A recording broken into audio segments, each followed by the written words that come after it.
Assalamualaikum warahmatullahi wabarakatuh.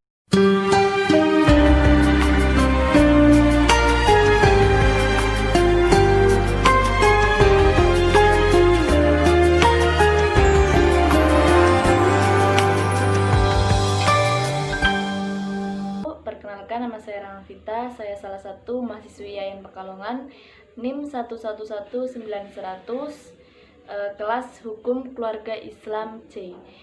Tujuan dari pembuatan video kali ini sebagai tugas akhir semester mata kuliah ilmu tasawuf di bawah pengampu Ibu Uswatun Hasanah yang bertemakan edukasi tasawuf dalam hadapi pandemi COVID-19.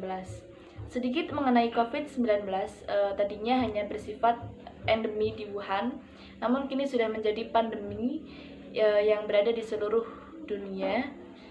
Namun, banyak orang yang masih dungu dan menjederhanakan adanya COVID-19 ini. Memang, jika dilihat dari kekuatan COVID-19 ini sebenarnya bukan dari daya bunuhnya, tetapi daya tularnya yang sangat cepat dan sulit untuk kita kontrol. Kemudian pandangan dan antisipasi, tentu kita juga harus mengikuti prosedur sesuai dengan hukum alam. Dan hukum alam juga berjalan tanpa pandang bulu, agama, dan keyakinan. Namun ketika ada pertanyaan mengenai COVID-19 ini, harus ditanyakan kepada ahli medis, pakar farmasi, atau bidang kedokteran. Baik, langsung saja masuk ke tema. Di sini saya sedikit akan mendeskripsikan nilai-nilai tasawuf dalam menghadapi COVID-19. Namun di sini bukan bicara mengenai amalan atau wirid anti COVID-19, itu bukan. Dulunya Nabi saja ketika menghadapi wabah, Nabi memberikan anjuran medis, bukan memberikan amalan. Dan juga Nabi memerintahkan umatnya untuk supaya tidak memasuki daerah yang terkena wabah, dan yang berada di daerah wabah tidak dianjurkan untuk keluar dari daerah tersebut. Tentu di sini para agamawan boleh membuat fatwa moral untuk menguatkan jiwa umat. Dalam tasawuf sendiri juga dikenal istilah uzlah atau mengasingkan diri, dan kholwat atau menyendiri. Uzlah dan kholwat itu dapat dimaknai menjauhkan diri dari tempat-tempat keramaian. Kemudian kholwat yang dilakukan dalam waktu yang panjang itu disebut uzlah. Kemudian inti dari kholwat adalah meninggalkan kesibukan dunia dan melakukan zikir dan tafakur agar memiliki kesadaran yang dalam akan kehadirannya Tuhan. Dan perilaku ini dibutuhkan oleh masyarakat Indonesia, bahkan dunia. Bahkan tidak ada langkah yang lebih baik dan lebih tepat dalam berjihad melawan COVID-19 ini kecuali uzlah dan kholwat. Dalam konteks ini juga bisa dibilang bahwa uzlah dan kholwat itu adalah cara paling efektif untuk memutuskan mata rantai penularan COVID-19. Dan juga uzlah dan kholwat dapat disebutkan bahwa seperti isolasi dan social distancing dalam masa sekarang ini.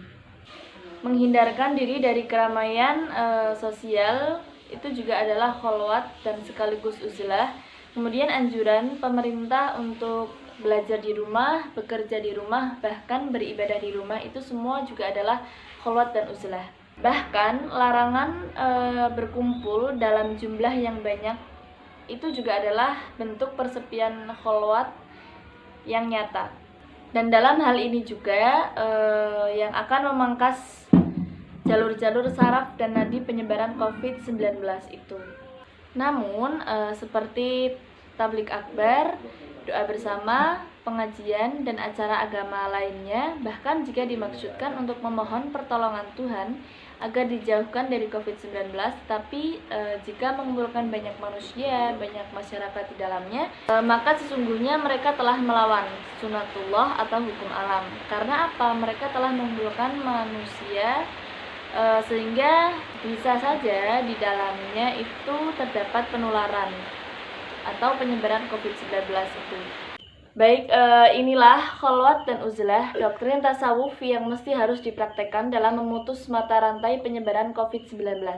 Dengan berkholwat dan beruzlah, sesungguhnya kita sedang melakukan hal-hal yang ilmiah yang diterima akal sehat. kita dapat beribadah kepada Allah di bilik rumah tanpa harus kemruyuk, dan juga menambahkan kekhusyuan dalam beribadah. Itulah mengapa para sufi terdahulu hidupnya selalu tenang, tentram, dan bahagia terlepas dari perubahan kondisi lingkungan sekitar apapun. Tasawuf juga melatih kita untuk tidak mencintai dunia secara berlebihan, sehingga jika sewaktu-waktu hal yang kita cintai hilang, kita tidak akan resah dan gundah. Karena cinta yang kita miliki terhadap dunia itu hanyalah sewajarnya saja. Tasawuf juga melatih hati agar tidak takut kepada apapun, sehingga jika hal yang menakutkan datang, diri kita itu sudah siap menghadapinya. Tasawuf selalu berusaha menjaga hati agar hanya Allah semata yang menjadi raja di dalam hatinya. Inilah protokol bencana berdasarkan ilmu tasawuf, tentu juga tanpa mengesampingkan ikhtiar, karena ikhtiar itu sama pentingnya dengan berdoa, dan berdoa sama pentingnya dengan ikhtiar. Baik, terima kasih. Sekian dari saya, semoga bermanfaat. Wassalamualaikum warahmatullahi wabarakatuh.